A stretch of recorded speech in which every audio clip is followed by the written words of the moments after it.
And the Communications Authority and the Ministry of Information and Technology are sponsoring a bill spelling out criteria to determine market players dominant. The bill, which is scheduled to be tabled in Parliament next week, takes the regulator a step closer in its quest to have telecom operator Safaricom declared dominant. The move has received support from Airtel, the country's second largest mobile operator, that has for the past 2 years been pushing to have Safaricom declared dominant.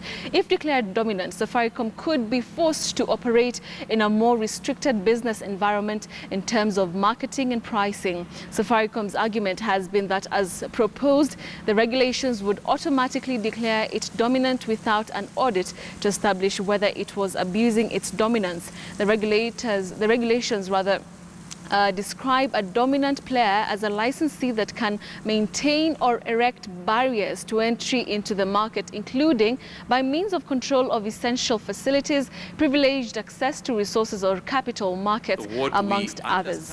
And the position that we have been given by Airtel is that there is need to relook at the entire industry with a view of creating a little bit more equity in the competitive environment. It's also preventing Kenyans from having choice, because only one operator is big enough to be able to provide them with all the services that they need. And as the Honorable Chairman has said, Airtel itself was declared dominant in Gabon 2 years back, whereby Airtel had 70% of the market. And when one is declared dominant in this regulated industry, because our industry is regulated, it's not like the sugar or the water industry. Only 3 players can provide the service here in Kenya. You can't get the service from elsewhere. That's why it's regulated.